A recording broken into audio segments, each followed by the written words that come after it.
because they want to split off, become their own country, so they can sell their own oil at whatever price they want. Oh. But you need BC to in order to export the oil to the coast because Alberta is a landlocked province. Hmm.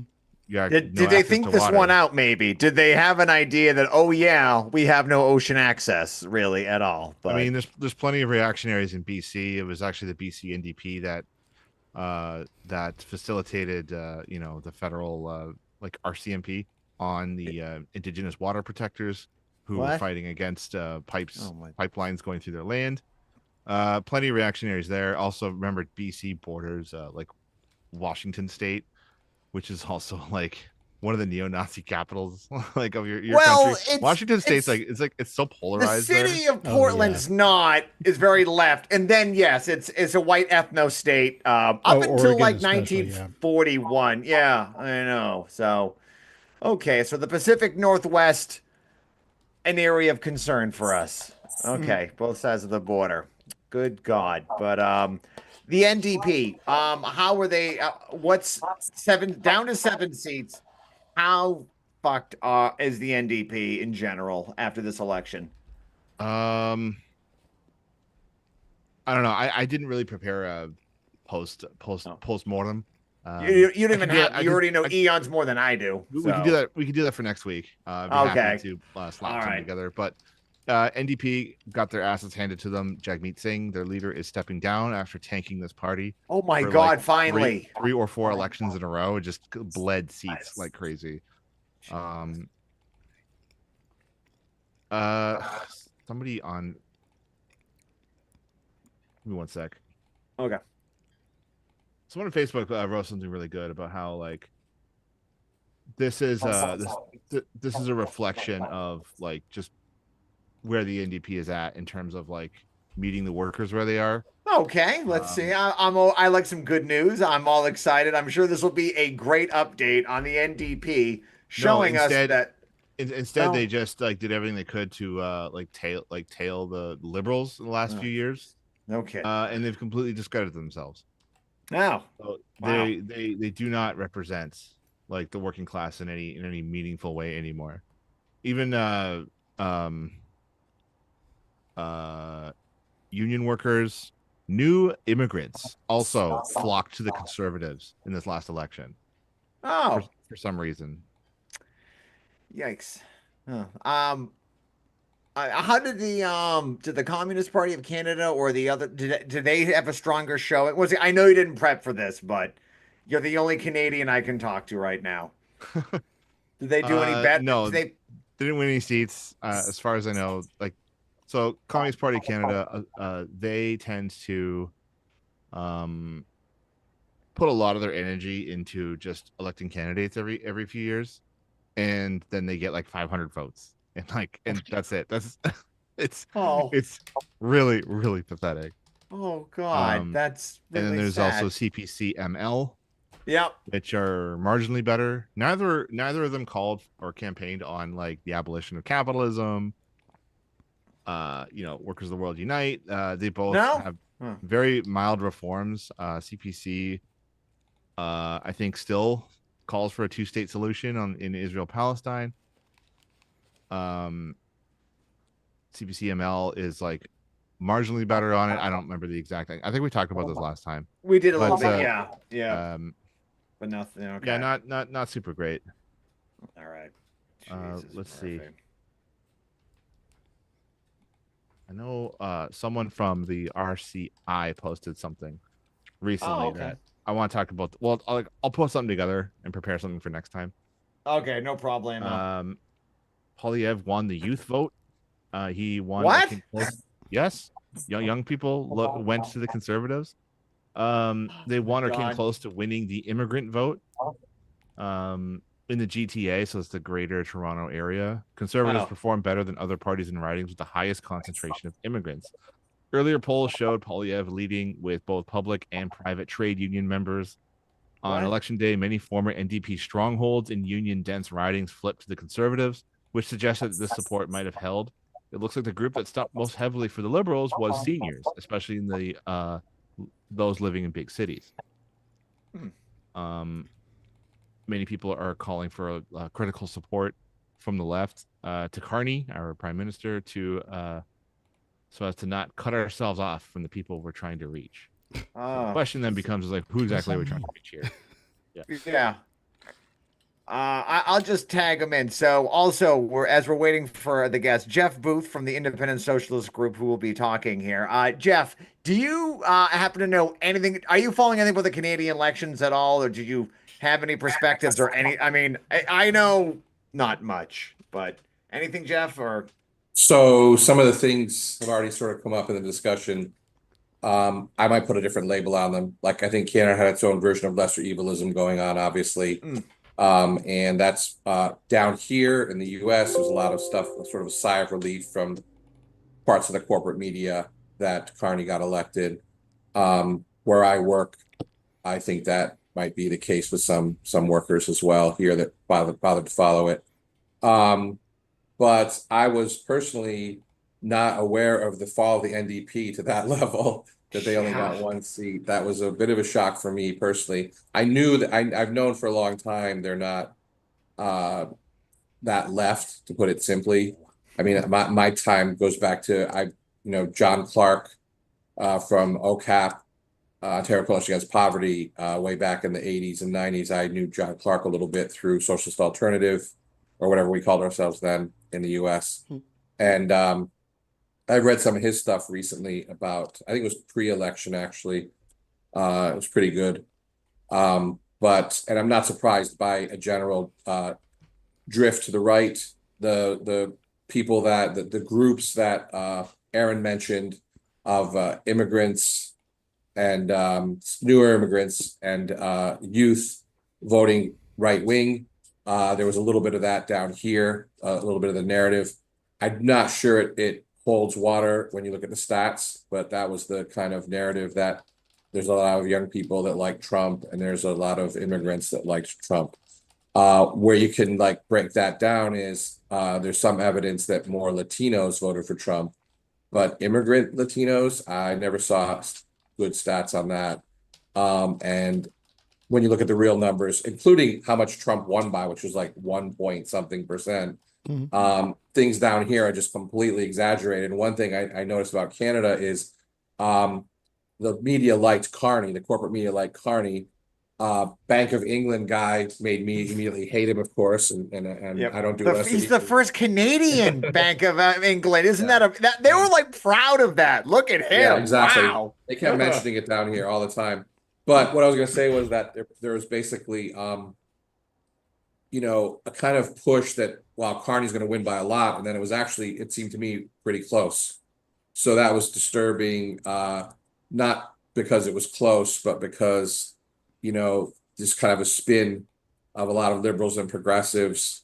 Liberals, of course, progressives is a category I would use as could go either way, a little bit to the left, a little bit, or sort of, they were also happy this guy got elected, and there was no real analysis of Carney's policies in the past and all that kind of stuff. So this election in Canada just fit in with a lot of elections happening right now in Europe and other countries, including the US, and in the US, of course, where the right has made some gains. It's not uniform, but that's part of it.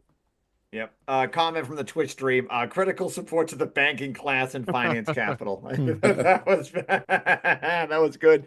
I mean, the problem is with this is like these people are, the conditions that led to a Trump or that Canadian reactionary's name, who I'm not going to butcher again, like they're not going to solve the underlying issues. So when they come back up for election time, like when Biden defeated Trump, we thought that was going to be the end of Trump. It wasn't. Like they're not the liberals are never going to fix the underlying issues that are wrong that leads to this, because if Trump were to die, they'll replace him with someone else.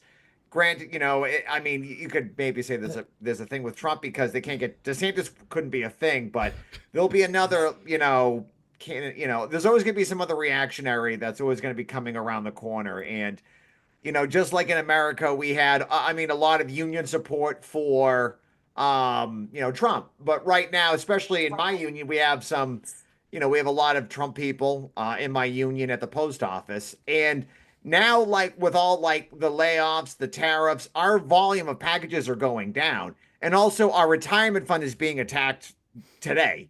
We're going to lose a lot of money on our retirement. Basically, we're going to be getting a 4% pay cut towards to fund our retirement. So they're upping our contributions. That's fucked. And the Trump people at the office got real fucking quiet lately. They, it was some cheering for maybe a month. Now their retirement funds are going down. They're losing. The volume is dipping noticeably. UPS is doing layoffs. Amazon is laying off 14,000 people. FedEx is doing layoffs. Like I said, our package volume is going down. Those tariffs that happened. They're coming from China. We get a lot of packages from Shein and other ones, and they come through us. Those are going things like a lot of people who voted for all these far right wing people economically, and now they're reaping the whirlwind of it. So, and unfortunately, it doesn't mean the liberals are going to be they're not going to fix it. They're just going to be a stopgap, and then they'll let things slide off and get worse. But yeah, at best it gets worse slower. Right. I've made this point a lot in videos and stuff. It's yeah, man, you can make the lesser of two evils argument for me, but I see it as a lesser velocity of increasing evil. And it's I participated in that my whole fucking life. I voted for Biden in 2020. I might have voted Gary Johnson in 2012, but that was the only other deviation. Yeah, it was just I think I realized around 2020, I was like, these people are full of shit. They're never going to take the next step. So yeah. Also, if I could say one other thing real quick, that the thing in U.S. politics of similar to what you said, Chris, critical support for liberals, for the liberals up in Canada, for the Liberal Party. One of the things I've been thinking about is my memory seems to be, and some things that I've read also, that second term Democrats down here are evil, really evil. It's full on evil. And you want to look at that closely, look at Clinton. But there's also Truman, Woodrow Wilson, there's a whole line of them, and I haven't worked the whole thesis out so far. Mm-hmm. But there's a really good argument that once the pressure's off, of an election, the Democrats go even further to the right than they already have. So Biden would have been a freaking nightmare if he'd gotten elected. I mean, really, really, or Harris as second-term Democrat in power. They would have been nasty. So, this is an argument, even within, left groups and so on. Is Trump unprecedented? My answer is firmly no.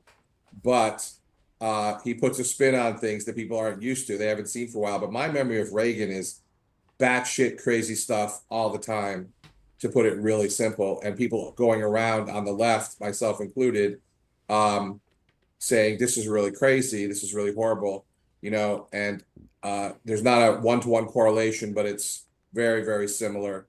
And it's not. And then you look back in history. I mean, I was just reading today someone saying about, it all started with Woodrow Wilson. I was like, oh, you went back that far. Congratulations. But what about Andrew Jackson? I mean, Trail of Tears, anybody? Yeah. When was it? When was it great? When was it great? It's going to be great again. When was it great? So, yeah, no. I'd say 1861 to 1865, America was doing some great things to slave owners by taking their private property by force with no compensation. So I'll give America 4 years from 1861 to 1865. Nice going. You did that. But you had 4 years. You had Sherman. You had Sherman say, if nominated, I will not accept, or something like that, or something like blah blah. I won't run. I'm screwing up the quote. Yep. He did more. He did more for what you were talking about than anyone else. General Sherman, boy, oh boy! You want total war? I'll give you total war, slavers. So way to go for it, But he refused to run or start a new party. Unfortunately. Yeah. I mean, chat points out here. Under Reagan, it was literally one night of bombing by Israel into Palestine, and Reagan got on the phone and said it was a Holocaust and told them to stop. Yeah. It was one baby died. Reagan would, one kid. Reagan would be considered a fucking left-wing Democrat today. Well, that person's wrong, because if you were around at that time, what was the Gaza of the time? Was Central America. The death squads Salvador, True. the Nicaraguan Revolution, and the Contras. I was involved with that stuff, with CISPES, Community and Solidarity with People of El Salvador, and so on. What the Reagan regime did in South America, Central and South America, was bloody as hell. Well, But when you put it like that, America sounds bad. It's hard to go back. I mean, we're myself included. We're trained to think short term, like the system. Short term maximization of profit doesn't lend to deep thinking about the past or any kind of alternative media that's going to focus on the past in a real way. So that is Gaza. It's not the first time around for this kind of attempt at genocide, unfortunately, in the Middle East. So it's a weird discussion to have, but if you go back and look closely at what's been going on there, it's also not unprecedented, unfortunately. Yeah. This Ronald Reagan guy sounds pretty bad, Jeff. I don't know. I thought he was a progressive on Palestine because he only killed some kids. I mean, we could talk about 9/11 and right after that too, and et cetera. Yeah. All right. We'll edit that in. So I'll do the official open. If that's okay. Or Aaron, you're pretty good at doing openings. You have a professional voice. I sound like a jackass. Oh, no. That's all right. You go for it. You go for it, Chris. Okay. Well, thank you. All right. I'll do it. No. Yeah, Joe, do it. That's it. You volunteered. Congrats. You're in. All right. Go for it. You're listening to the Left Op. Let me do that again. I just blew the Okay, fuck out I of gave you. All right, folks. I'm steering the ship. All right. You're listening to the Left Opposition Podcast with Joe, Aaron, and Chris, and we have two awesome guests today from the Independent Socialist Group, or ISG. Jeff and Peggy, welcome to the show. Thanks. Glad to be here. We were here on once. I was on once before, I think, right? That's right. Yeah. Our friend of the show. Now you're friend of the show status. Way to go. You get free Dunkin' Donuts for a week. That's it. All right. Okay. Genuinely, I think that was one of my favorite episodes. Was when you had you came on and we just shot the shit about Bernie for like an hour and a half, and it was just quality. It was fantastic. Yeah, I thought that was good. Yeah, definitely. We got some good views on that one too. So yes, absolutely. So that's why you're coming back. All right. So, for all of you listening out there today, we're going to pretend that today's May Day, all right? Because the article I chose is about May Day. So just suspend belief. For all of our Twitch listeners, pretend this is May Day, because this will make more sense, because Jeff in the ISG wrote an article about May Day. I really enjoyed it. So, so let me just start with the opening, which I liked. And I'll just kind of read back here. May 1st, May Day, is International Workers' Day. May Day rallies will be larger than in recent years, with more union activists, workers, and youth joining the growing protest movement in resistance against Trump. I just want to say, I think, was it 2 years ago or a year ago that you and I ran into each other in Boston for May Day? Yeah. There was what, 70 people? Yeah. It was pretty sad. Someone told me yesterday, which is, about May Day, it was like 3,000 people went to that one. Like, it was thousands of people in Boston. This is, that's the good thing about everything. I think my first May Day in 2008 was maybe 1,000, but this May Day means something more now. We're finally getting back to it. It's nice to see a turnout. But like 2 years ago, it's always bad when you see more, it's more like, I know Jeff, there's Socialist Party, there's ISG, there's RC, it's just like us seeing each other again, which is nice seeing everybody again, but wow, right? That was big, right? I mean, nationally, yesterday in Boston, and then maybe a little bit nationally, I was telling people there, and all I was doing from start to finish was talking with people. That's how many people. I mean, I didn't have time to listen to a lot of the speeches. I just didn't, except Peggy's I listened to. There was 2 rallies in Boston, one at 4 p.m. at the Robert Gould Shaw Memorial, and in front of the State House and the steps there. And that was I'd say about 70 or 80. So similar to what you were talking about earlier. But it felt a little bigger than last year because we were there last year as well. But then there was another rally at 5:30 p.m. In the deeper into the Common in Boston. There's a place called Parkman Bandstand, and where a lot of rallies happen, and also Shakespeare in the Park happens too there. And basically, it was big. It was the big. I was telling people it's the biggest May Day rally since 2006. The Day Without an Immigrant, the strikes, immigrant strikes. What was that? El Gran Marcha, and that kind of stuff. That was big, and I was involved in that, and that was really, really impressive. Bigger than what happened yesterday in Boston, but this was the biggest since, in my opinion. Now, maybe I'm missing something. You know, the anti-fascist rally in 2017, I think it was, 2018, with 40,000 was brilliant. But I was there for that. My memory is it wasn't May 1st. So anyway, and you know, I could get into the history of some other big marches, but most of my experience in the Boston area on May Day, May 1st, is small stuff. Like in the 80s, it was like I was in Jamaica Plain. I'm not expecting everyone to know the neighborhoods in Boston, but at the time, Jamaica Plain was not as gentrified as it is now, and there were a lot of immigrants living there, and they were just we all immigrants practically. You know, it was, you know, my group at the time called Labor Militants, which was a precursor to Social Alternative. There were people from Freedom Road, and I don't even remember the ISO being involved. It was very kind of deep into the immigrant community.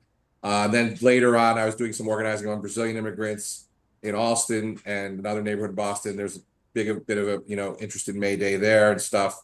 But a lot of these would be like dinners or internal, like meetings in a public community center or something. But then 2006, boom, you know, really, really big. And then some that were pretty big, not as big as yesterday, like around early, like the 2000 teens. I helped organize one in Worcester that was surprisingly big. I was like kind of shocked with a walkout from Clark University. Yeah. And for Worcester, it was really big, you know. Worcester but this was, that's wow. Yeah. So right. nationwide, like you started to raise, Chris, I don't have a handle on that yet. The corporate media is saying thousands, a severe undercount. There was over 1,000 places slated to, about 1,200 places slated to have, big cities and small towns slated to have May Day, International Workers' Day rallies. So LA in particular, I've heard, was the biggest because the municipal workers were on strike and might have still been on strike yesterday. And I don't have the number in front of me. I had it yesterday. I lost it now. I think it was, they were saying 15,000 or something just in that one. Wow. Chicago was really big, predictably. I saw the Chicago Teachers Union posted some videos. That was a big turnout too. But also the Latino community there. You know, I used to about once a year go into like northwest Chicago for some stuff. All Latinos living for miles and miles. Real strong culture there. So, you know, a lot of the history of May Day in the U.S., whether you go way back, the 1800s, even around Haymarket, the first May Day, 1886, or fast forward, the whole timeline is immigrants playing a big role in the U.S. in keeping May Day alive. And this time, it spread more than that because there was a third May Day rally in Boston, one that happens every year in East Boston. This was around there. This was in Chelsea, and they decided not to march because of the attacks against immigrants and stuff. But usually that march is also kind of gatekept heavily by the union bureaucracy and some of the NGOs down there. So not many people know about it unless you're right in those neighborhoods. And that happened. And the AFL-CIO all of a sudden, well, yeah, we'll go to that one. The bureaucrats, and that's another. I can tell more about like the character of the March of Boston, but I just want to emphasize 3 different marches. The ones in Boston, more not Chelsea. The ones in the Common were definitely larger than normal. And nationwide, I would predict there were probably at least 100,000 out, easily 100,000 around the country in the U.S. We'll probably find better numbers in the next couple of days. So, do you think we're seeing a mass increase in participation of all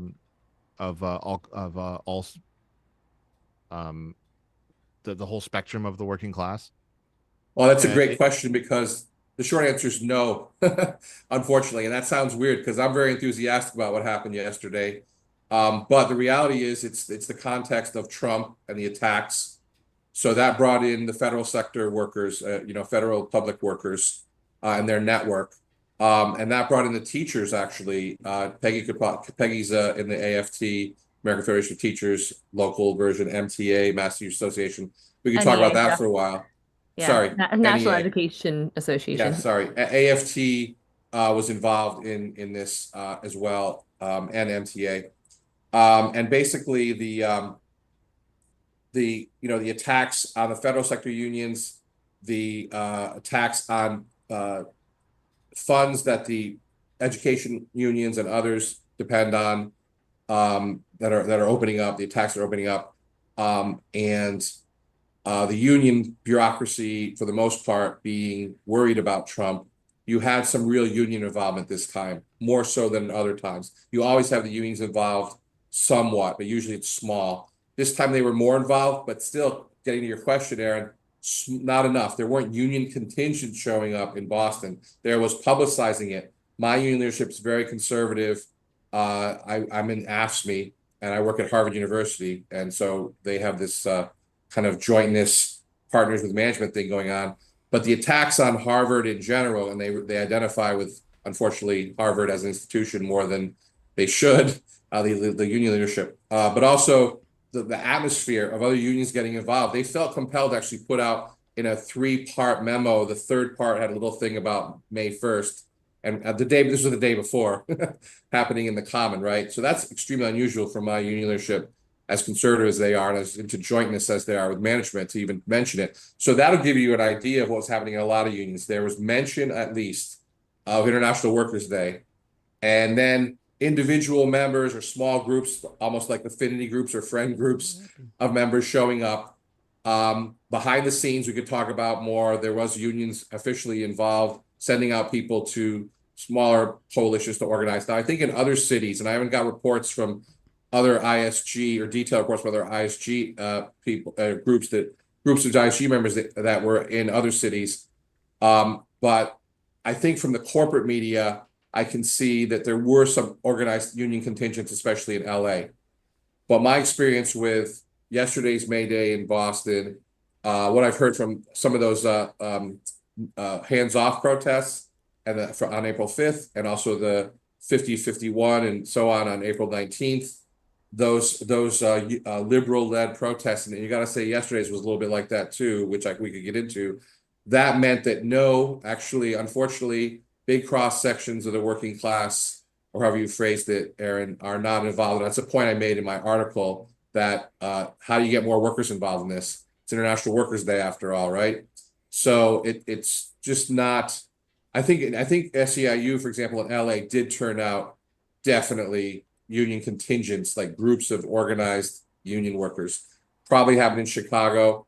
I didn't get a sense. It happened in New York a little bit, not what it should have. The New York march, my opinion, was a little bit small, and it platformed AOC, which didn't help, in my opinion. Yeah. So anyway, I don't want to go on and on about that. Just basically that the combination of Trump and the attacks, the political mood is actually anti-Trump in a lot of places, especially urban areas, and even in places you wouldn't think it would be. You see those little reports of people shouting back at Republicans at some town hall, quote unquote, meetings.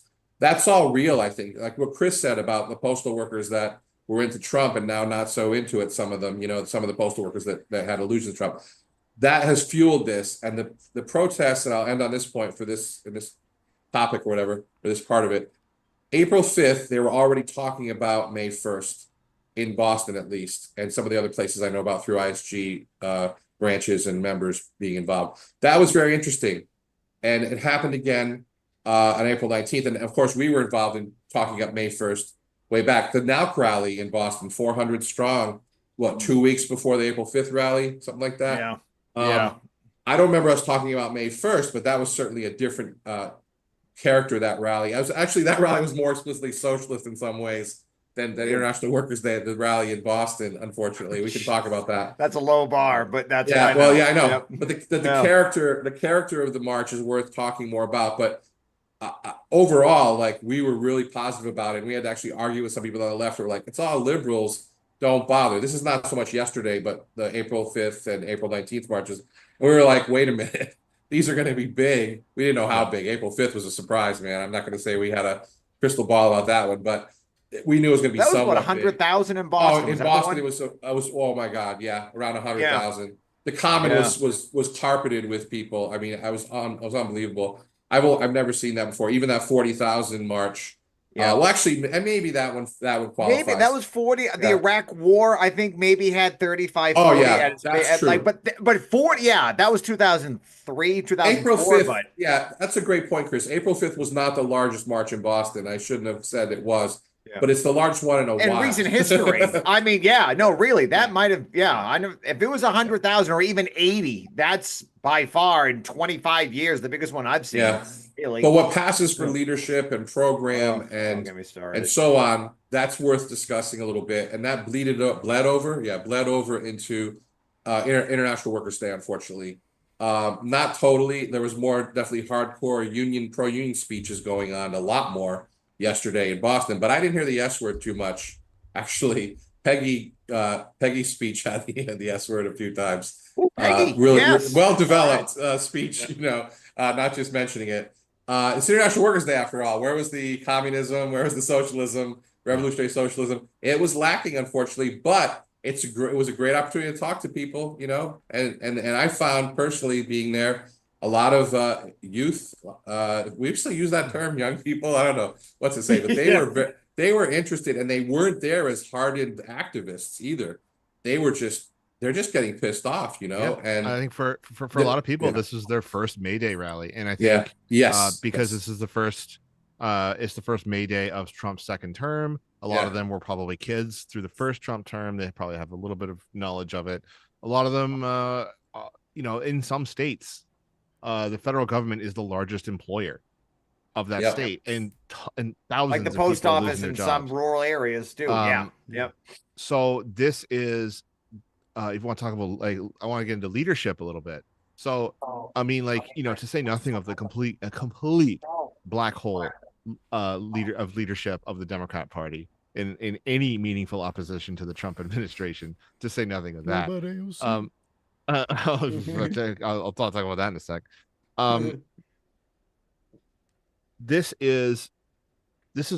May Day is always, I mean, every rally is a great opportunity to agitate, propagandize, and meet people, right?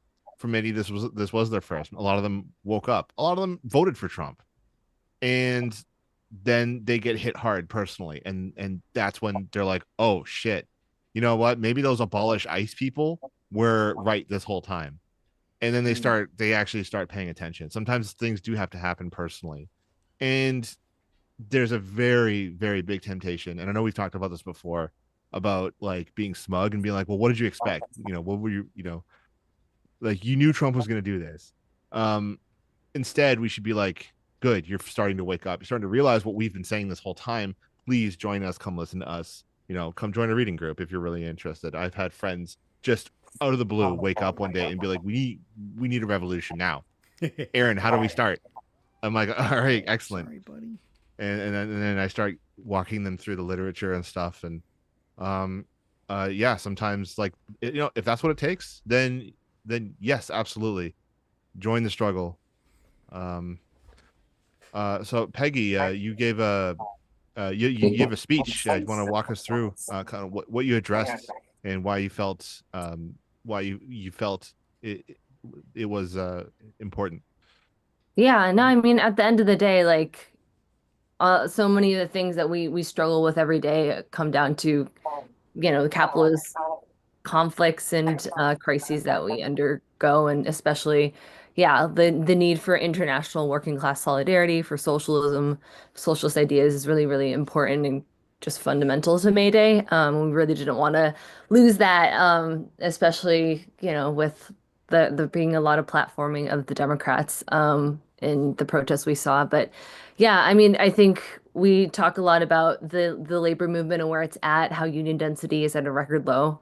And I don't think it's an accident that Trump is coming after public sector unions, coming after federal workers unions. Public sector workers are unionized at a much higher rate than private sector workers. So the private sector is 5.9% as of last year, and public sector 32.2%.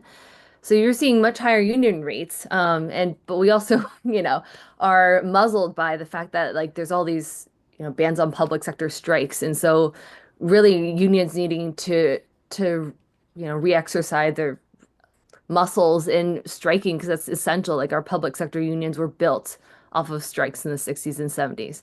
AFSCME workers went on strike. The intersection with the civil rights movement. The Memphis sanitation workers strike. That was AFSCME workers who went on strike, where Martin Luther King was shot when he was supporting those workers and those municipal workers. But there were hundreds of teachers' strikes in the 60s, and that's what really built our teacher unions now. And my union in the Massachusetts Teachers Association, we've had 6 locals go on strike over the past 3 or so years, since 2022. Yeah, eight locals, and these are illegal strikes, entirely illegal strikes. But you're talking about, our para educators, the teaching assistants in the classroom, they're, thanks to the Democrats, exempt from state minimum wage laws. So they were That's making insane. $11 an hour in Marblehead. So Marblehead, Gloucester, Beverly workers, education workers went on strike this past November. And they won better contracts that would not have been possible had they not gone on strike. So, but it's really hard. We're the largest union in all of New England. We have 110 plus thousand members, and yet we have 400 different contracts. We're bargaining separately. There's a need for our union to act as one. I'm currently at the MTA annual meeting. It's our highest decision-making body, in the whole, union, and we meet once a year, and we're trying to raise, as me and another member, Jacob, who's in the Holyoke Teachers Association. He's in Holyoke, they're under receivership, so it's like the union's totally muzzled, and they're trying to bargain their first contract in 10 years. But it's insane that we're bargaining like separately when we're facing the same things of like, a pair of educators making 80% of them make less than $30,000 a year and have to work multiple jobs. Exempt from state minimum wage, exempt from paid family medical leave. And there's no reason why we shouldn't act together. We've raised resolutions before our annual meetings for coordinated actions, coordinated rallies. We're trying to talk about the need to link up with the postal workers unions, with AFSCME workers, and I think that's a good idea. Yeah, we've got a resolution we were hoping people will vote on tomorrow. We'll see if we get there. But yeah, like the labor movement needs to act together, needs to take strike action together. Solidarity strikes are banned because they've worked in the past. That's how it's really hard to fight, and we're not gonna be able to fight Trump without going on strike and without building for mass strikes together. Especially with the labor movement where it's at now. And a big factor in that is just the strategy of the past like 50, 60 years, very much of business unionism, of lobbying Democrats. It hasn't worked. It doesn't work. That's where things go to die. And so we're also talking about, my speech is talking very much about the need for a workers' party in this country. Hey. And a huge stranglehold that we don't have one. So would love folks to talk about that as well. But that's really crucial. In the past, in the 1930s, UAW members, other union members have put forward in resolutions at conferences, we want to build a labor party. Like, let's make it happen. These passed. But unfortunately, yeah, bureaucrats up top undermined it, to try to funnel it into support for Democrats. In New York, they did this thing. I forget what it was called. They basically made like some kind of American Labor Party or something. It sounded like it would be independent of the two corporate parties, but it was totally a hoax, and they just funneled money into the Democrats still. So if anyone wants to read Labor's Giant Step, it has some great chapters on that history. But yeah, we definitely need a workers' party. We also need to fight not just as a labor movement, but the larger working class. Why can't our labor unions lead the fight for a 30 an hour minimum wage, lead the fight for an universal health care? Like, can bring people into unions, but also like fight broadly for the working class in the US for those things, because there are people who voted for Trump who are totally, pro-union, who would be interested in a workers' party, who are sick of the status quo. And we need to be able to reach them. And I think that's really crucial. I think sometimes the liberal mindset of like, oh, you voted for Trump, you're dead for me, I'm never going to work with you again, is a huge mistake. Because when we talk about, especially as a socialist organization, if there's a week left, people will move toward the right, and we need to help build ideas on the left that draw people in from across different, people can come from a really mixed background politically, and you just don't know what mix of things you're going to get. But there are openings to be able to organize and talk to people Yeah. about. One good thing I like too that you said, like we're learning to reflex our muscles. Like with my union, the NELC, National Association of Letter Carriers, for those who we do a lot of alphabet soup here, for new people. But like, when we like the idea that like we haven't done a rally. We had asked since 2006. That was the last time we did it was to protect 6-day delivery. But for us to actually pull a real rally is something that a reform group, Build Defining NLC, was doing for a while.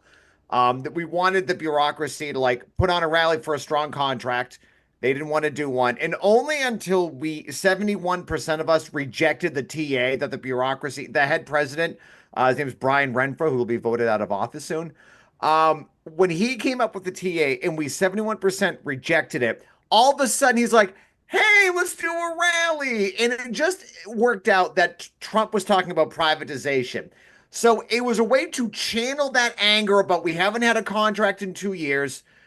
People who work in, nothing against fast food workers, they deserve a living wage. Everyone deserves the living wage. But we work a very difficult job. We work when it's hot as hell, freezing cold. We're getting robbed of our arrow keys. We're dropping dead in the heat. We should be paid, minimum. We call it a $30 an hour minimum, the starting wage for us. That's what the rally should be about. But instead, he tried to deflect it away from that to privatization, so we wouldn't talk about how shitty this contract was. And really, it was on the bureaucracy to organize a rally, and they didn't know how to do any of it. There was none at all. Like, you had presidents sitting around and they were like, well, maybe we should do like 10 different little rallies all over the state of Massachusetts. And when they talked to us, we're like, how about one in Boston at the state capitol? How's that? And like, they don't know how to do it. And like, even though we got like, I'd say maybe around 500-ish people for the Boston one, we have 5,800 active members in the state. That's like 5% of the that wasn't great, really. And we were one of the higher ones. This New York City, 8.6 million people. How big? And their local is run by the most bureaucrats of bureaucrats out there in New York City. 200 people. They can only get 200. Like, they don't know how to do this. And we're in bad shape because if we're under attack and if there is more blatant privatization attacks, but like I said, we're reflexing our muscles because the people that came were happy they showed up. And they're going to bring back a positive message. But yeah, Peggy, you're right. Like, we need to start learning how to do this again. So that was a great point you brought up too, because we like a lot like fun. A lot of those people in fun, the Federal Union Network, which has been great, have been on their WhatsApp chat and everything. These are people who have been like, I'm so impressed by them. They came and spoke at a rally. We had someone from the Passport. He was a passport worker.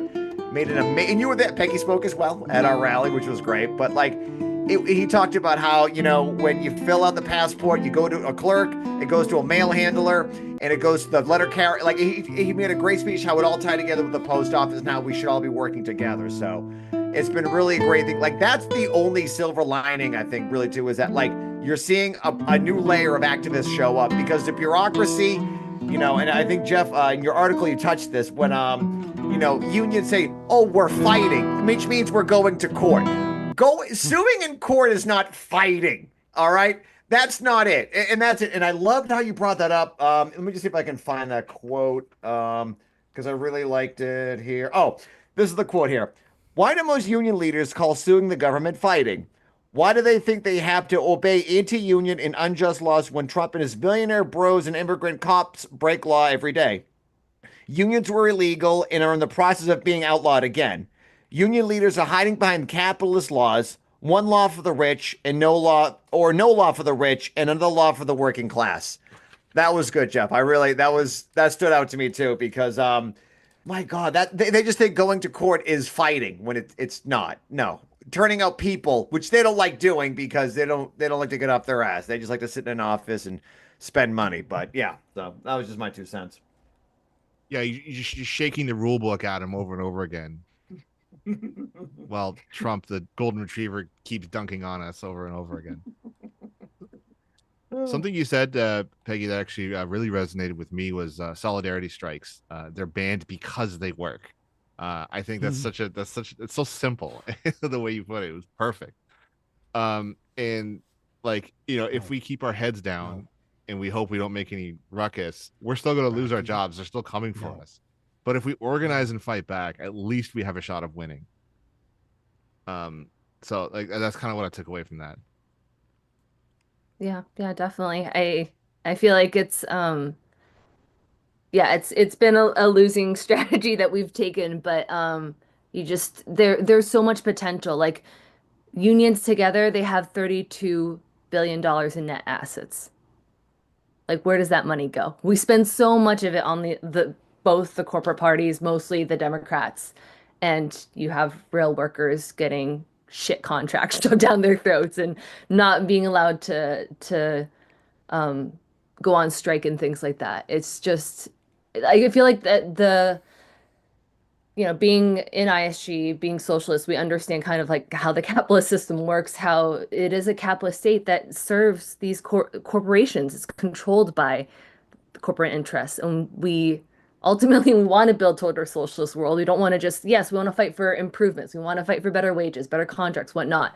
But like this doesn't have to be the case. It's not inevitable that our society has to be set up the way it is. Like we can, as workers, like control and democratically, like control the economy, control how things are run, where funds go, what's built, how it's built, to actually serve all of our interests and not focus on profit. So ultimately that's what we want to get to. But like yeah, these like Jeff really well articulated really well is just like understanding that these laws they've not been here to serve us, and we we've had to just go beyond that, and we have to go beyond that in order to make gains. And being confined to their logic, where they want us to be, is just we're gonna keep on seeing union density dip, and I don't want to see that. That's devastating. I can feel it every day in how understaffed and underfunded and everything schools are. So yeah, it's already in crisis. Yeah, Jeff, only because you were, I'm not aging any of us, but I think I'm the second oldest person here. You were around for the Patco strike, in Yeah. 81. Yeah. You did bring that up too, but would you say that was probably like the nail in the coffin for public sector? I mean, not like, I mean, obviously but like that was the official, I think, start of the attack on the public sector. You want to talk a Well, little bit about that because you were there for it. mean, you read my mind. I made a note about that actually, Ah, just a few minutes ago. So Patco was huge, not just because Reagan got away with, I believe, the illegal firing of the Patco workers. There's a law from NLRA days, way back in the 30s, that you can't replace, or maybe it was from Taft-Hartley, I'm not sure. I have to fact check that, but you're not supposed to be able to permanently replace strikers. That was on the books when Reagan went ahead and permanently replaced strikers. So another analogy to Trump, Reagan, Iran-Contra, you name it. Reagan administration and many others have been breaking the law like crazy, of course. So what happened with Patco was that I clearly remember I was, active in the Boston area as a revolutionary socialist. Again, at that time in Social Alternative. Or wait a minute. Wait a minute. Not quite yet. Not quite yet. I think I was, a socialist, but checking out the left and trying to figure out what to join at the time. But anyway, I was really like I don't know, traumatic somewhat memory of I got to know a little bit a fired air traffic controller, and he was making the rounds of the left and the union left included, and he was radicalized by what was going on. And I remember there was a meeting in Boston where there was some Framingham still had a UAW plant. And I remember some of the workers, lower level union bureaucrats from the plant coming into this meeting about that. And the Patco worker was so sincere and so strong. And the UAW guys came in drunk and full of that kind of union bureaucracy corruption that infects the labor movement from the business unionist angle of it, And I was so angry, man. I was just so angry. I couldn't believe it because they just shat over everything. They didn't want to do anything. And they were emblematic of the AFL-CIO bureaucracy at that time, which did nothing. It did a march in Washington. And I was working in a factory at the time. I was in the Bakery Workers Union, the march in Washington, and happened. And I went to that, and it was big, but they did nothing after it, right? And my union put one little notice up on the bulletin board, but I was already getting radicalized, man. So I was like, I'm going. They put a little notice up on the bulletin board. That was it. Still, tons of people showed up, including some from in my union, and then nothing. And they had to go on strike. And you can find, by the way, excuses to go on strike that aren't technically breaking the law. You can say management did this thing to break the contract. Fuck you. We're going on strike. And unions used to do that more. But still, that would have been nipping at the edges of it. They really needed to do a massive solidarity strike, an illegal general strike. That had to happen.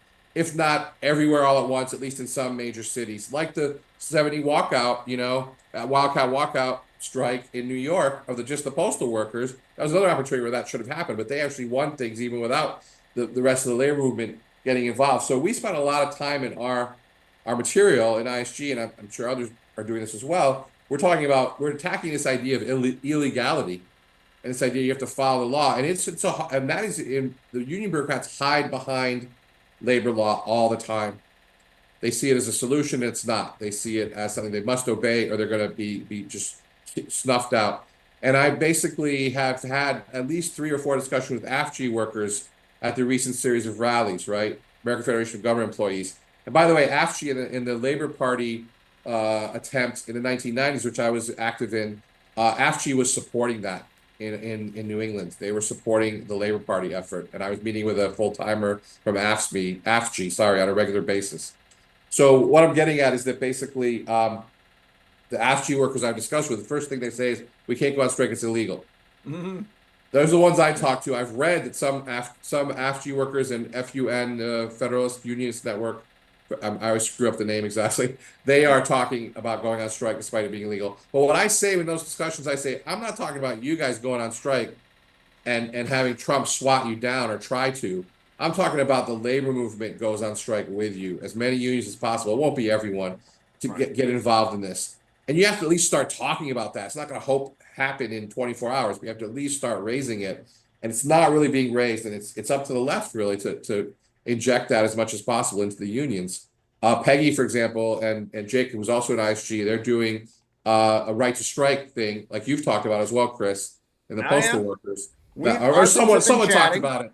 We are chatting. Yep. We were just chatting. But it's a really important thing to start raising labor, and it just makes sense.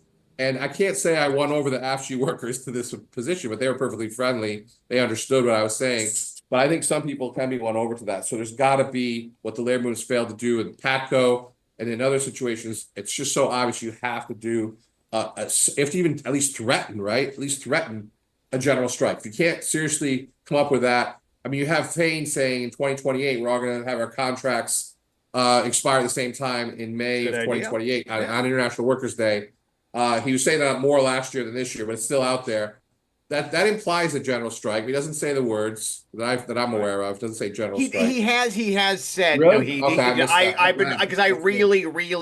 been pushing that hard with my union. Like, I know we can't strike, wink, wink, but May 1st, UPS. Because if we were ever going to go on strike, which is illegal, by the way, I'm not advocating for it, but it'd be cool as hell if it did.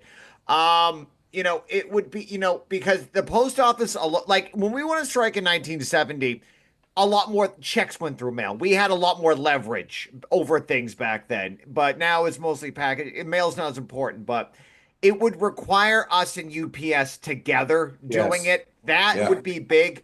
FedEx isn't unionized, and they don't have the capacity to handle all of the volume that's going to be coming in. They wouldn't be able to do it. Even in 1972, it started in New York. You were right, and then when it went to Pittsburgh, it's just amazing to think like it was all done by radio and telephone back then. No media. But one thing that was crucial about the 1970 strike was that the South didn't actually join. Like I said, you won't get everybody.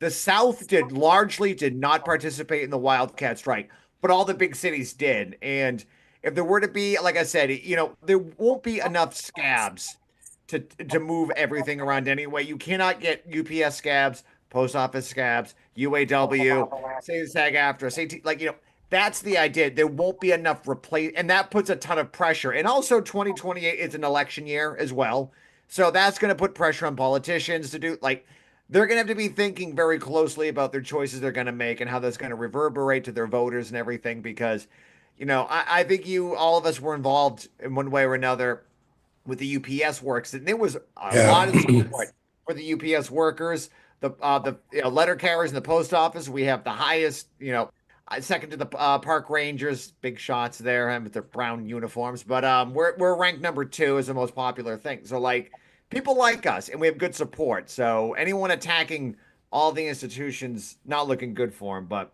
well, yeah. If I could jump in for 1 second, I use the 2028 thing that Fain popularized. I use that, but for me, it's kind of still too far away given the crisis, but I do use that as an example of things what we need.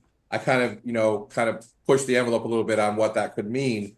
But I also use the Red for Ed strikes, and Peggy mentioned those in her speech. Yeah. I always screw up the year, 2018 or 2017. Which was it?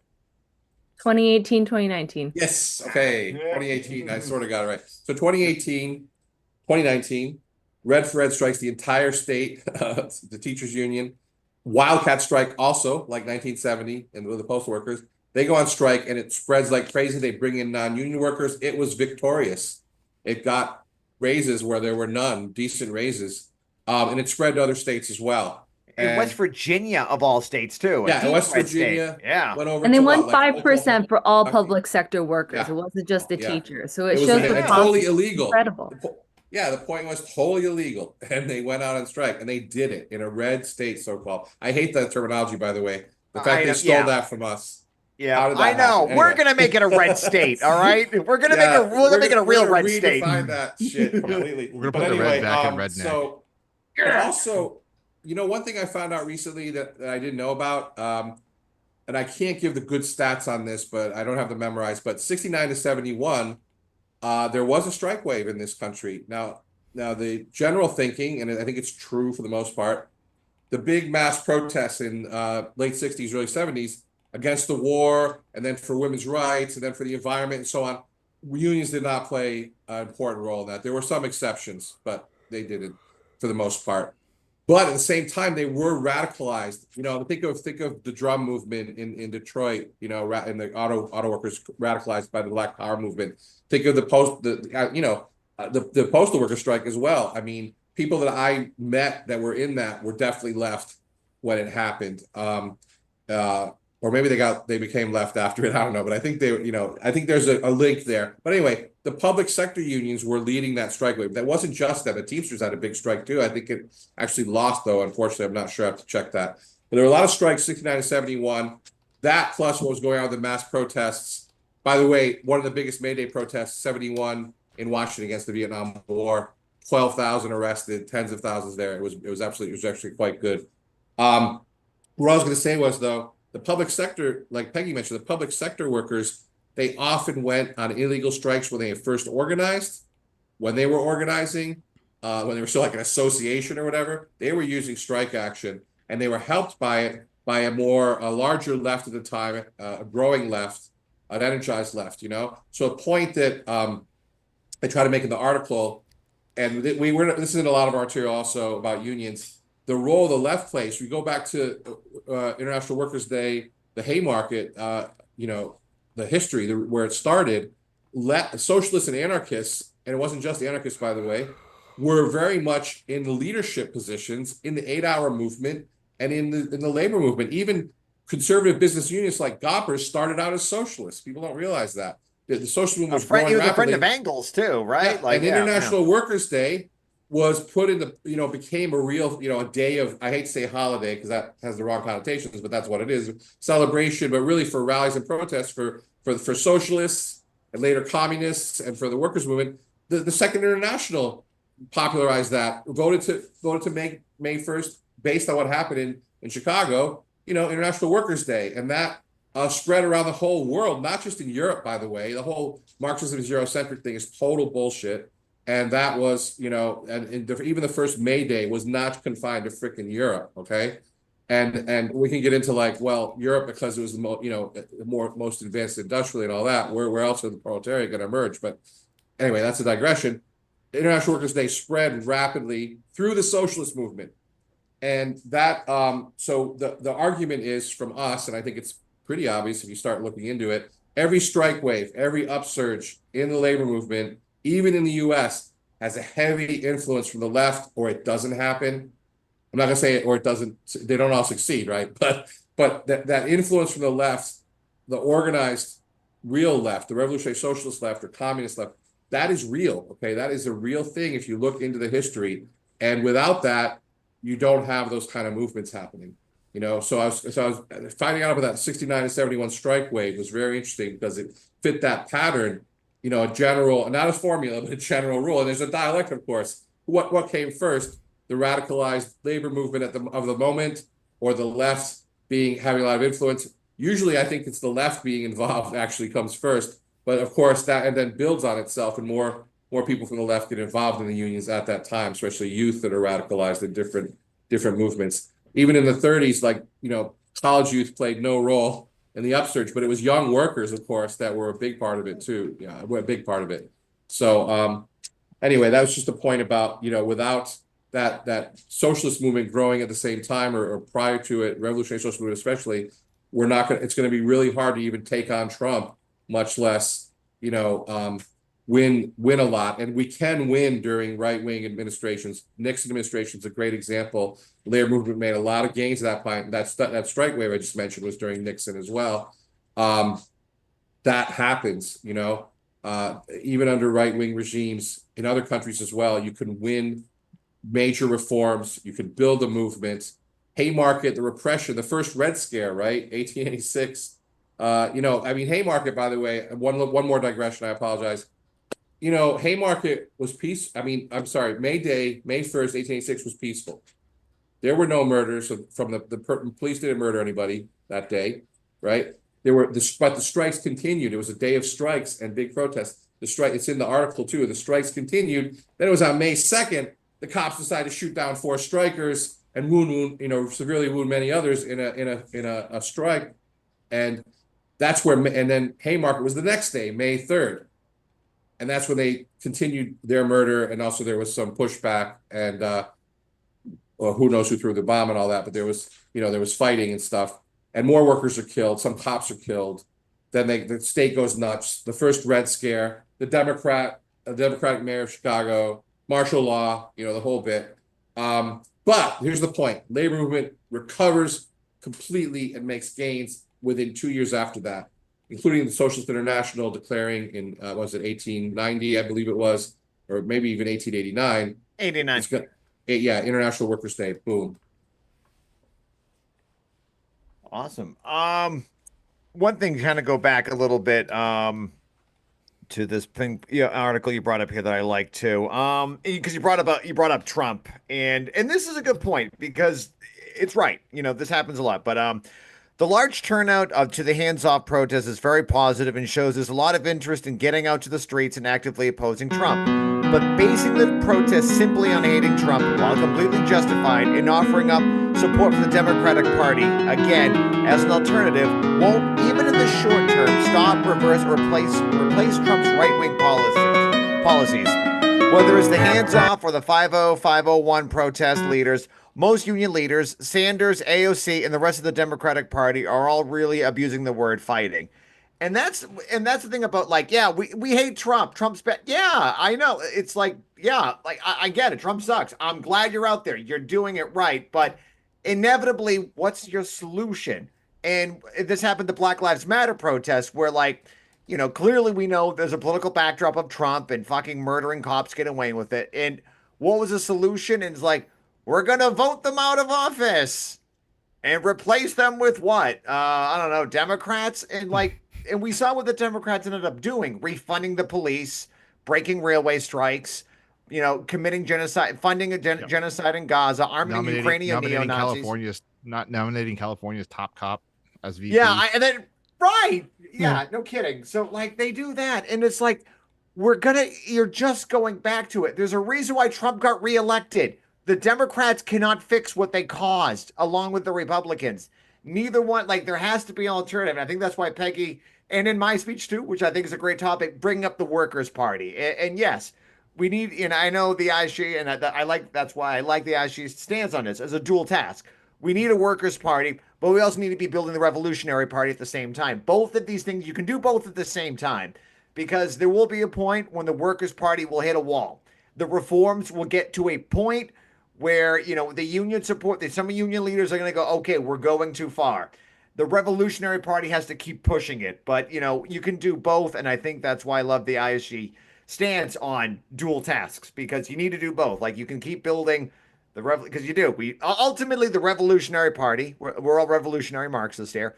We do want the Revolutionary Party, but we're aware that in our unions, we have a people who may have a low level of class consciousness, might be brainwashed by McCarthyism and everything. But if you break it down and go, look, we need the 8-hour day. We need single pay health. We need the right to strike.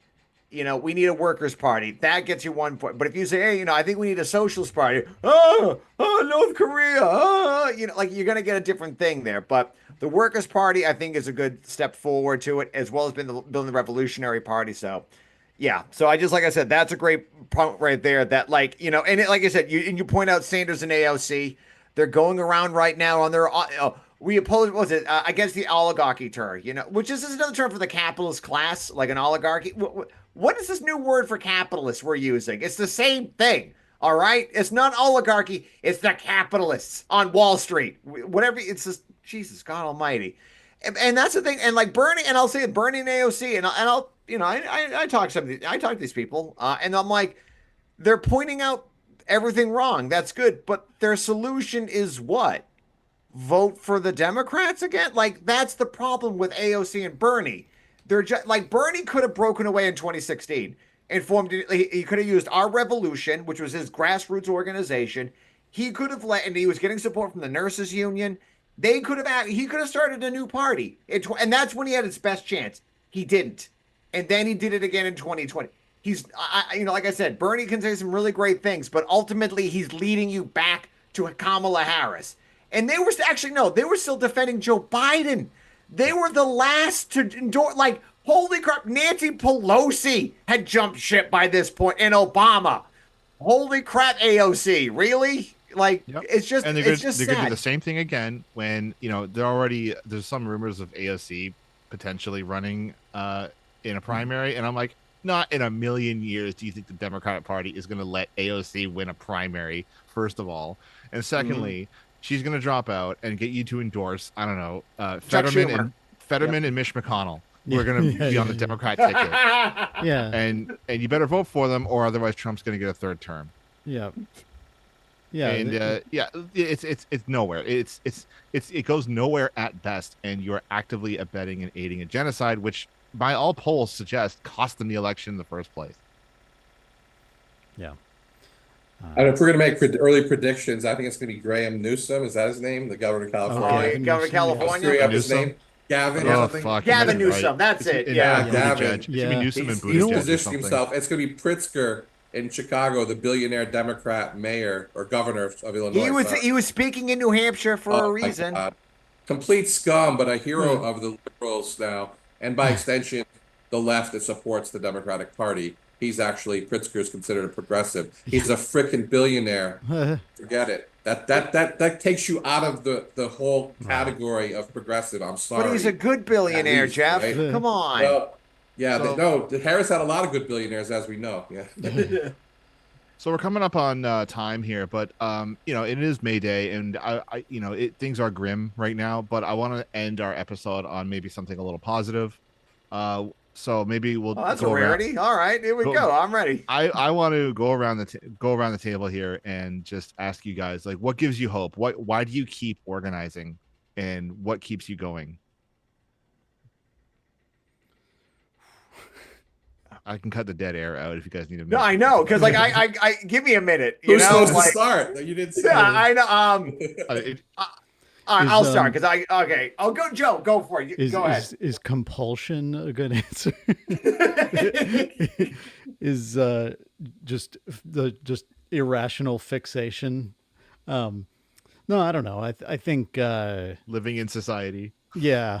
I mean, I think honestly, like it's a little cliche, but like the future generations. You know, I have a nephew now who's like 4.5 years old, and yeah, you know, I just think about the world he's going to grow up in. I have friends who've started having kids, and there's you know, uh, it's a small price to pay, to have to like focus on all this shit to to hopefully contribute to a better future for them. Yeah. For me, to get more personal, like, yeah, I really don't have, I don't have really much of like a family or anything. Like, you know, so like my labor movement, the socialist movement, that's kind of been my family. You know, and working with people, like especially my union, people who are new, who are getting screwed over by bosses, by bad wages, by people who are being harmed in Palestine, by the, you know, seeing the images of coming out of Palestine, which horrified all of us. You know, I mean, I think of what if that was you? You know, what if you were there? What if that was your family? You know, what if that was, you know, shouldn't someone be doing something to stop this? And look, voting is nice and easy, just not for these fucking people, these people who make a money and profit off of war and death. So, you know, it's a duty, and I like it, and I feel connected. And really, when you do this work, you make friends along the way, you know. And I know that's a phrase we joke around with, but like, you know, some of you people, some of you here, I talk to you guys more than anyone else. Like it becomes part of you. You know, you build friendships and community. You know, you know, you go to each other's weddings, you go to your friends' funerals. Like, you know, so you are connected to a community of people. Because if it wasn't for all of you, I'd be losing my goddamn mind. You know, but it's really getting to know it and like learning this stuff because, you know, if it wasn't for politics, I'd probably be heavily into drugs and drinking because it's just horrible out there. And it's bad. Like I don't need to tell you, it's bad out there. It really is. Like people work 60 hours a week and you still have nothing at the end of that. You're barely holding on, you know. You're seeing, you know, people round up. Like now we're getting like the modern day Gestapo rounding up people on the streets here in Boston, putting them in a van and shipping them off to a state where the family can't. Like this is bad, you know. And look, I know I'm like, you know, I'm an American citizen and I'm lucky that I'm not facing this, but like it's solidarity is what really brings me out to everybody. So yeah, that's just I could go on for 10 more minutes, but it's really just the solidarity with everyone who's getting fucked over. So that's it. I think I'll go next. I think what radicalized me and kind of woke me up, what honestly was Trump getting elected the first time. It was just such a shock, and it just seemed like out of the blue. I'm in Canada, and I was largely apolitical until that point. And it was right around that time too. We started talking about building a union for archaeologists, and like no one had ever heard of that before. It was really, really interesting and radical idea at the time, and honestly, that kind of forced me to kind of look at the world in a different light. Our job is inherently tied to indigenous rights and sovereignty, and ownership and control over their heritage and land. And what, you know, what kind of society do we have to build to protect that and protect our jobs, because we're seen as in the way of development.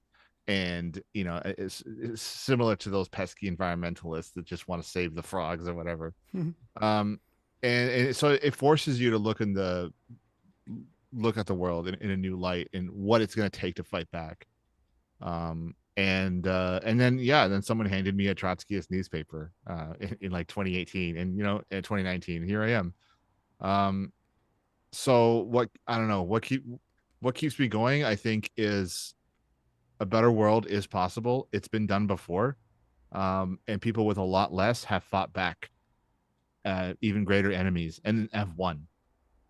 And you know, I'm just some slob in Canada with a microphone, but you know, at least it's something.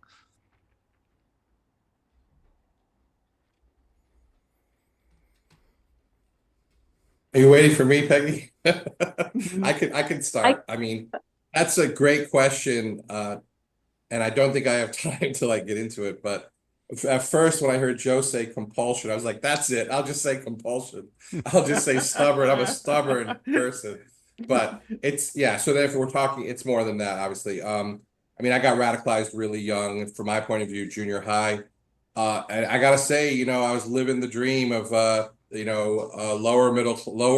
working class, you know, like during the post-war upswing. I'm in the tail end of that as a child, right? And into junior high and high school. But already where I grew up, people were doing the gig economy. It was pathetic. They were working 2, 3 jobs. My father had 3 jobs. I mean, and I came from my grandparents were immigrants from Poland on my mother's side. They worked the third shift crane operator in GE. My grandmother had been a seamstress for whoever would bring over stuff she could sew. So that stuff was like working in my head, but I had no context for it. Just seemed normal, you know. And of course, all the violence and stuff that you from that kind of background or whatever. And then all of a sudden, I started reading science fiction first in junior high. That led me to anarchist literature, believe it or not. And then then the Clash, right? And music, yeah. And then the Communist Manifesto in college. I, you know, scoured the library for socialist stuff and didn't know where to look or whatever. It wasn't in my school, but I didn't know where to look in the local library. And then all of a sudden in college, I got the Communist Manifesto, a copy of that for a class, and it blew me away. Everything made sense. I don't have time to go into how that worked, but for me now, I really do believe in Marxism as a method of analysis and a guide to political action. It's not for me, that's it. That's the foundation. And it can have so many different ideas flow out of that or whatever, and organizational ideas and so on. But that analysis, dialectical materialism, historical materialism, Marxist economics, that shit makes sense to me, even when it's wrong sometimes, and even when it's distorted sometimes. The through line is this makes sense of what's going on.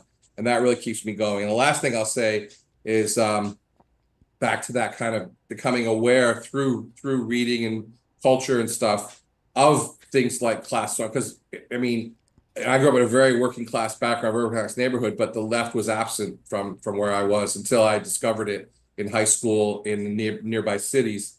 And then through working at 17 years old in the bakery workers union, working factories, then boom, I discovered it there a little bit too. But it is kind of, I gotta say, class hatred keeps me going to a certain extent. It's not the main thing, but it's part of it. Because once I started to become aware of the working class as being, you know, working class, and what I'd be able to explain my parents' behavior, their deference to bosses and cops and shit. Just started to get me really angry, you know, like, why are you doing that way? Why are you cringy all of a sudden? You know, I didn't understand it up till a certain point, and I started to understand it more and more. And it really, I felt horrible about that, you know, I didn't like it. And they did have their acts of rebellion, but they were few and far between. And they were usually related to family stuff. That would propel them into doing something, but they would not touch politics, left politics or anything. They didn't even know about it, right? And that was true of so many people I grew up with. So it's just, I gotta say, it's just, I'm really angry about that. So class hatred's a part of it. And also, last point, I do have a couple kids. I'm kind of an older dad. They're just, one's in college, one's in high school. I don't see a clear future for them at all. I mean, we're in debt up to our ears, you know, just for one being in college now. And we're in debt, you know, for trying to keep our house from falling down. Everything's so expensive now that even if I wasn't political, I'd be pissed off right now. But a pissed off Marxist, if I can be so, you know, whatever to say that, that's something that's potentially helpful to the situation. And that, so I can't walk away from that. I'm really really, I used to say when I was first getting involved in socialism, I was like, how can anyone walk away from this once they've seen what Marxism is? How can they then become conservative? Like that whole generation in the 30s where some of them were so radical, like Felix Moreau or whoever. I'm sorry to pick on that one guy, and then they become Or conservative. Yeah. I'm like, how the frick does that happen? Because it's not going to happen with me. That whole thing about, oh, they're radical when they're young and then they conservative when they get old. I'm angrier than when I was in junior Yeah, only if high. you have money. Yeah, exactly. Exactly. I heard a quote today. Nothing's more pathetic than an older person with no money or something. That's really true. I'm going to be fucking pathetic, but I'm going to go down fighting. You know, I'm going to go down as a pathetic Marxist or older person or whatever. But it's just it's. I don't see how people walk away from it. I don't, and I, you know, if we had more time, I'd get into in the article. I tried to talk a lot about what will get more people out to these rallies. What's the character of the rallies? I alluded to it earlier. The character of May Day in Boston, unfortunately, is somewhat the character of April 5th, April 19th. Not totally, not, you know, but it was there. The influence was there. And International Workers' Day is a socialist, Marxist, communist, anarchist holiday. It's not for the liberals, sorry. But I'm glad they were there. Ending on a positive note, I see a lot of potential for the movement right now. And socialists can play a crucial role, revolutionary socialists, in giving it a program. The article ends with a program. You mentioned $30 an hour from now. That's in there, man. We want $30 an hour. We're pushing that, and we're getting good response. So the liberals were not freaked out by us at April 5th or April 19th. There was a couple incidences, if I even call them that. There was some pushback, one from an anarchist, one from a kid, actually, whose liberal parents brought them there. Everyone else is like at least listening, and some people are agreeing. So that keeps me going too. You know, there is a certain optimism as well. I just have to say, I'm surprised to hear that you couldn't find socialist books in your school library because Jordan Peterson told me that colleges are indoctrinating kids with Marxism. So, well, I read voraciously when I was like in junior high and high school, and I found anarchist books so much easy. I found them. It was easier to find them. That I just didn't find any socialist books. And I mean, I was just too stupid to find them. I don't know, but I did not. And I was reading like stuff like I remember these three librarians in school, the wise librarians or whatever. They're like slipping me books they wouldn't let them put on the shelf back in the 60s and 70s. Nice. Slipping me Jerzy Kaczynski books and stuff like that because I was Polish, you know. I mean, they were slipping me all this stuff, but they literally said, don't tell anyone, they'll crucify us if they do. So I would like smuggle my books out, read them, bring them back, hand them to them. It was bizarre. It was like, you know, they talk about Russia was like, oh, the Stalinists in Russia and all that. I was living the fucking McCarthyism shit, never went away where I grew up totally, you know, at least at that time. So anyway. Yeah. I mean, speaking of books, I feel like, you know, we read so many dystopias, 1984, like Fahrenheit 451. In college, we read Road to Wigan Pier, if any of you have heard of that. It's like, I think, I don't know if it was Orwell or something who had written Definitely that. Orwell, yeah. Yep. Yeah. But there were books like that that definitely shaped me, and I had no idea that all this history was there. But I think everywhere I've turned, like sometimes is said, the personal is political. You just see capitalism at work every step, especially when you start working. I feel like I left college and I started working, and I worked at this nonprofit with a very wealthy capitalists essentially, and you just see that world's at work, and it's fucked, and you see people who work incredibly hard and get nothing for it and just are shat upon, and people who do fucking nothing and just have so much and don't give a shit about it. And yeah, it's just I can't run away from it. And I just see opportunities everywhere I turn. I work at an art college, a public art college, and I was just talking with a student the other day who wants to go to our school, but college is expensive, and they live out in Springfield, and like they're like, if I'm gonna do this, I'm gonna take on massive debt. I'm gonna have to relocate to a place like Boston. And I'm like trying to give this kid advice, but what kind of advice are you gonna give, a young person who's like trying to get a job in the animation industry? It's fucked right now. AI, it's totally screwed. It's so it's like, yeah, young people don't have an option. I mean, regular people, young or old, no good options out here. So every conversation I have, I feel like, you know, there's opportunities to reach people. Because especially when they're grappling and trying to understand, well, what is the response to this? How do we, you know, do I just have to work hard? Oh, is debt just a thing? Oh, is it inevitable that rent is just going to be high? And the chance to really meet them where they're at. May Day, just had some really good conversations with people who are asking, like, you know, well, we have to wait 40 years. Am I going to see change in my lifetime? And I'm like, you never know. You honestly, there's no guarantee, of course. Like we want to say, I wish socialism were inevitable. I don't really think that it necessarily is. Things can get us before that, climate change, whatever. Um, but I think there's, you know, that we have to try to build toward that. And a lot of things can happen in a really short amount of time, whatever that quote is, you know, decades can pass by and nothing happens, and you can have a year go by and decades worth of things happen and the world can change. So, and I definitely feel like when I read history, you know, whenever I read it, Minneapolis Teamsters strike, I'm reminded of that. And also, of course, the Russian Revolution. It's just, yeah, totally like Aaron was saying, another world is totally possible. So, All right, awesome. Aaron, you're on mute, by the way. I think we're good to call it there. Yeah, I know. Guess I that could on- and piggyback on- on so and on a high much. note. Yeah, we did. So that was good. All right. So thank you Jeff for Booth listening. and Jeff Booth, Biggie Wang. Thank you so much for coming by. Thank you. Happy to have It you was on good. again.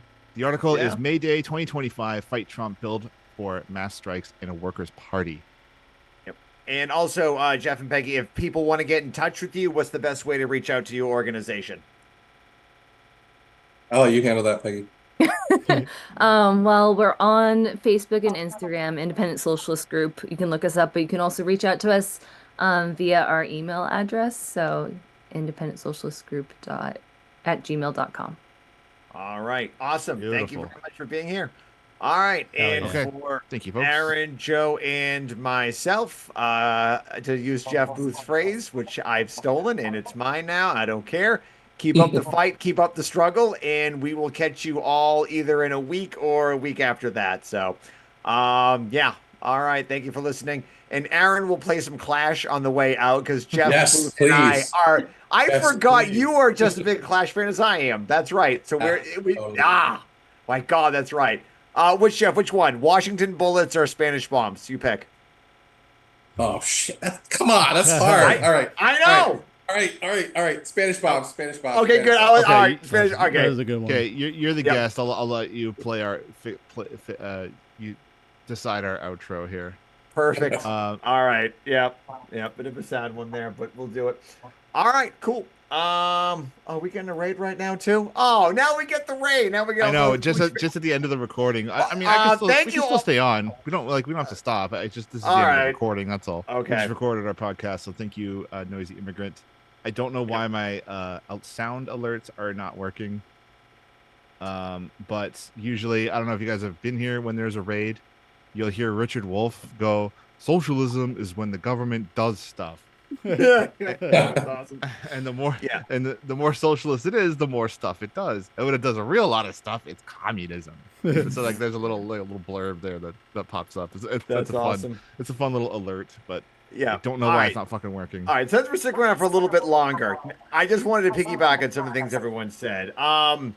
With what Peggy said too about socialism is going to be inevitable. Like, I don't necessarily buy. Like, people, oh, it's inevitable. Like, that almost seems like a lazy way to say, it'll just work. Like, if you saw recently, young men are leaning more conservative. And I think someone made the point earlier.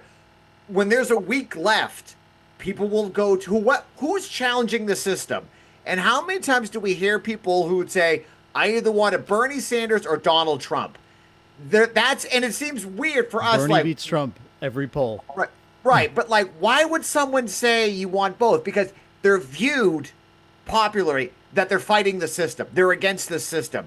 That's what people want. And if the left isn't going to be there, the right's going to capture that shit. I have people in my union who are like, people who are fighting in my union and they want the Workers' Party. They want to fight. I have a lot of like MAGA people, like 30% are like MAGA people. And it's just like, well, even though Trump's attacking us, but they're like, I want a union that I want to fight. I want someone viewed as fighting someone who's saying, fuck this system, it's been screwing me over, and Donald Trump seems to be attacking it, the media's attacking him, and he must be onto something, or they're attacking, like, that's the whole thing. So I think that's a great point about, like, it's, you know, it's inevitably going to be, it's not. You know, we have work to do. You know, there's still, like, we got to organize. Grant, you know, I would love to, like, sleep in on a Sunday. It'd be great, but I got to get up and talk to all the new hires coming in on an Amazon Sunday. They're getting paid $19.33 an hour to go deliver packages, not at overtime rate, at straight pay. And I got to go out there and talk to them with a few other dedicated people. That's how you're going to make the change. It's not inevitable. They're going to become great trade unionists, but, like, that's a great picking. So I think that was a really, really great point. I just wanted to say that, yeah, because, oh my God, it's inevitable. Like, I wish that I could sleep in. Yeah, I've heard that before, and I think is that like a straw man of Marx? Because I don't think he really ever said it's an inevitable, right? It was more just like, this is the way that, you know, this would be the next kind of evolution. It's not like he's not trying to be a prophet. He wasn't like, and lo, on the third day of the whatever, it's going to be socialism. Well, yeah. I mean, I can't quote the passage, but I think even in the Communist Manifesto, there might be something about the inevitability of socialism. Again, that has to be fact checked. But I think didn't Marx also say that capitalism can reassert itself? Yeah, I think so. The yeah. workers can be I get victorious nervous for about a time, but you know, something along. I that get line. nervous about capitalism. A lot often on I think from Marx at some points too, capitalism will collapse. Well, it depends how you define that, because it might collapse, but like immediately it will be some sort of really low level of capitalism, barter leading to, you know, capitalism like reasserting itself at a very low level. Because there have been parts of the world where they've just abandoned, and there's still capitalism there and not socialism. You know, like parts of Africa and so on. Okay. You know, so I think I fixed my audio issues. Yeah. All right. Yeah, so I just wanted to say, we got a raid. So if you're following on Twitch too, it was just, we're sticking around for the raid. That's all. Like, we don't, this probably won't be on the final cut. This is just for the live. We get a live audience. If you go twitch.com/Marxist archaeologist, is it, Aaron? Is that the name of your Twitch page? Yes, Marxist archaeologist, twitch.tv/Marxist archaeologist. Yeah. So yeah, if anyone's got to run, it's okay. We understand. Some of you got, you know, it's getting kind of late, but all right, it is getting kind of late for me too. So all right, that was perfect. So we want to keep it on for a little bit longer. Thank you for the people who came by for the raid. Nice to see you. All right. So for everyone, is Aaron, are you sticking around? Are you going to be doing anything fun, like juggling or anything? We got the viewers. Might as well keep them entertained. Okay. So yeah, I don't know what this raid thing is. Unfortunately, I learned all that. I know.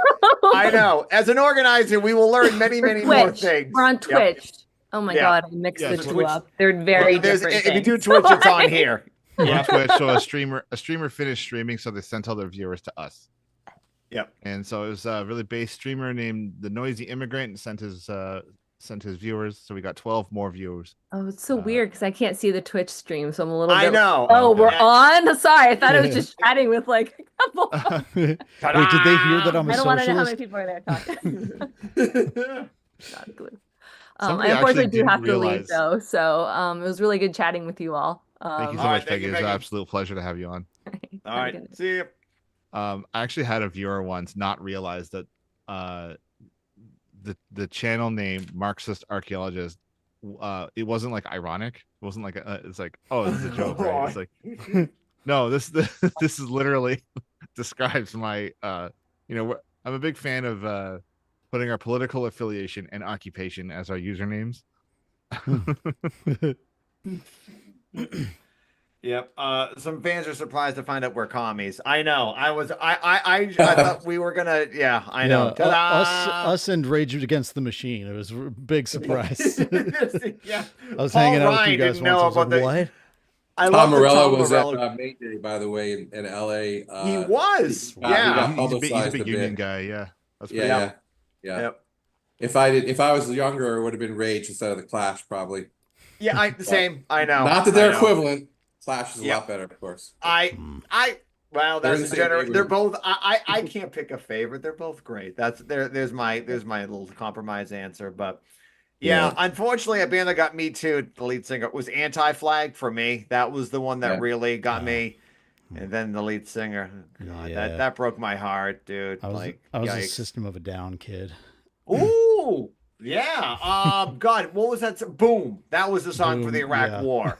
Yeah, that was it for the Iraq War. That's how I got super into them too. Yeah. But There's a really cool music video about like the the massive protests around the world.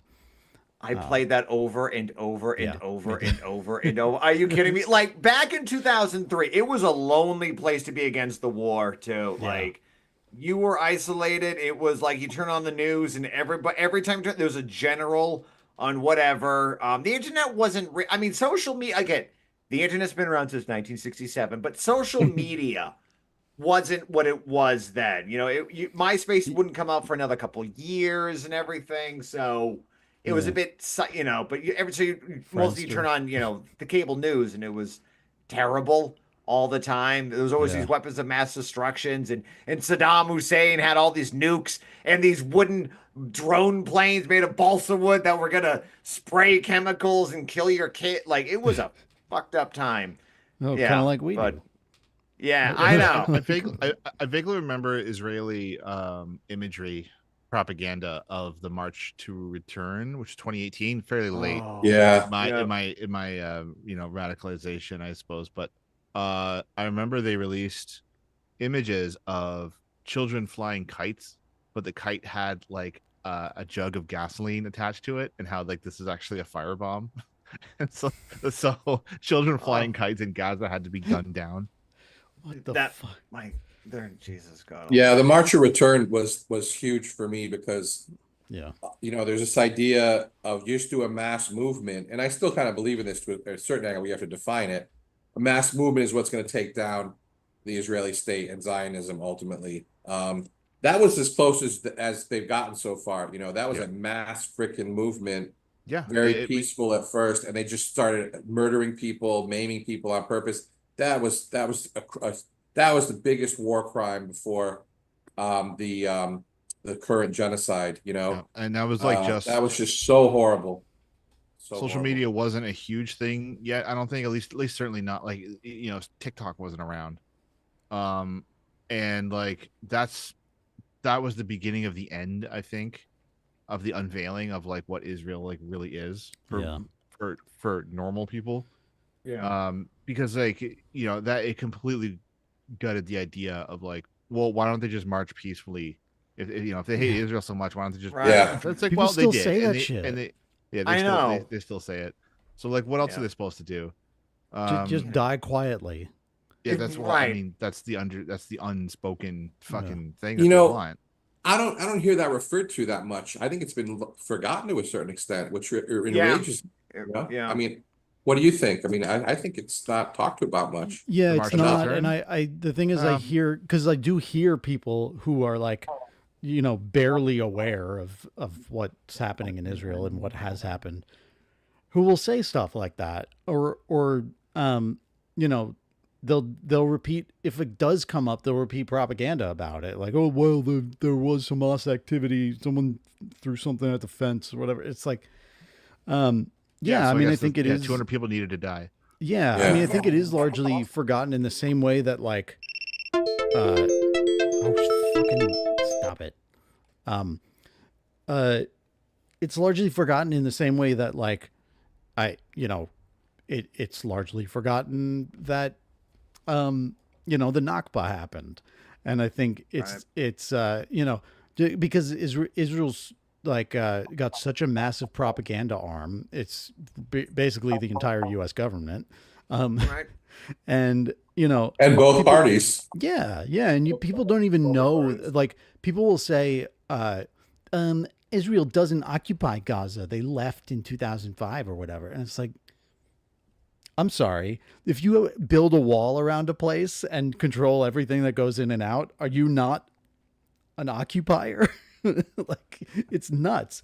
Because I think it's like these things are forgotten, but it's also that they're kept from us, you know? Like Aaron, you say that was like when you started to wake up, and it's like, yeah, that, like, I was a normie about Israel before that. Like, I didn't know fucking anything, but I had heard this and, you know, things here and there. And then that was when I started to think too. I was like, oh yeah, this might be bad. But yeah, it's just insane the way that this country keeps us ignorant. Well, also- and how good they are at it. Yeah. For me, it was, you know, again, dating myself here, the age or whatever, but remember the kibbutzim? Remember hearing about that? Or maybe Chris, I don't know, you're actually too young too for that, but it was a big kibbutzim and socialism. There was kind of this link, right? And so I go to college at a school where there's a lot of Jewish students, and friends of mine are Jewish and all that. And you know, Israel had kind of a left tinge to it, or progressive tinge to it, despite what the stuff I should have known about, but didn't. And then all of a sudden, the kibbutz was a thing I heard, like, oh, that's kind of socialism. The kibbutz, yeah. Mhm. But here comes the punchline that I didn't know about at first, right? Only for Jewish people. What? Wait a minute. You don't let in the Palestinians. You don't let in. So like a Arabs. national Wait a minute. socialism. Wait you a mean? minute. Yeah, exactly. That's not the socialism. That's not the communism. What are you talking about? Come on. I mean, that was a big moment. But then, you know, fast forward after being very critical and knowing a lot more. Wow, the March of Return was like Aaron said. That was just another huge unveiling of what was really going on. But I just still feel like it didn't get the what's the word, exposure or knowledge dissemination about it that should have happened, you know. I will say one of the best documentaries I've ever seen is Gaza Fights for Freedom, and it's all about the March to Return. Yeah, I haven't seen that. From its Is it inception. Mike Prisoner and Abby Martin? Was that the one? Yeah. I think that's okay. Yeah. When was it made? You know? What year? Recently. Relatively recently. Recently, yeah. Like Yeah. even before. They're both October Mike 7th. Prisoner's PSL. He's good. He did the Eyes Left podcast. He's good. He's a former Iraq War veteran stuff. See the guy that yelled You at know. Bush and got kicked out? Yeah. Yes, that Yes, was the we guy. played his Oh audio. my god. Yeah. We played his audio on here before. Yeah. That was our a- military veterans turned Marxist episode. That was an awesome episode. That too.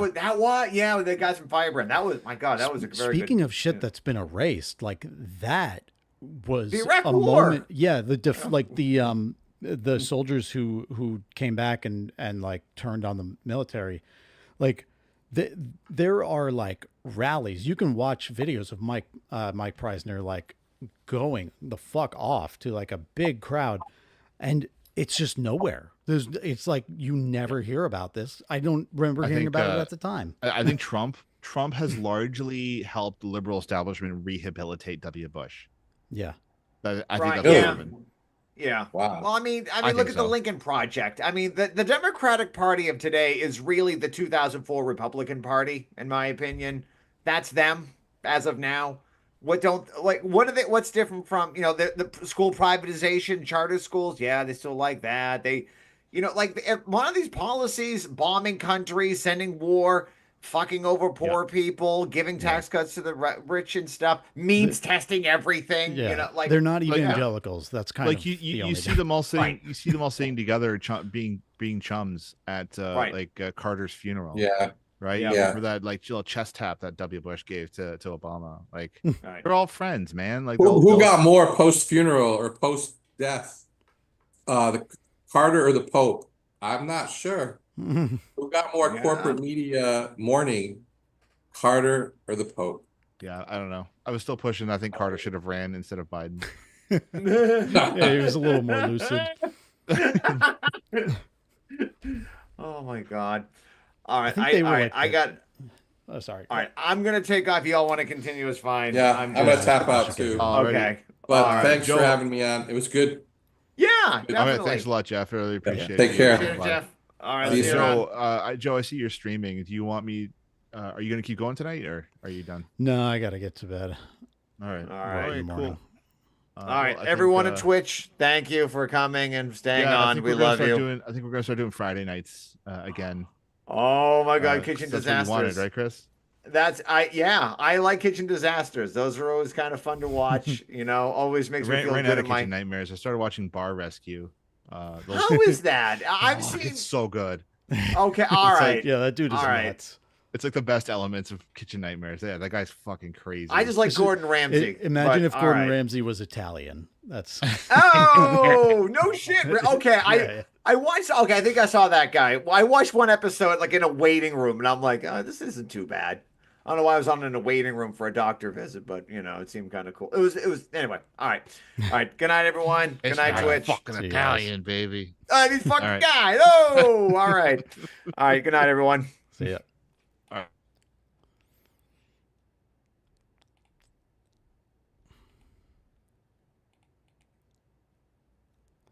Born with a fighting soul.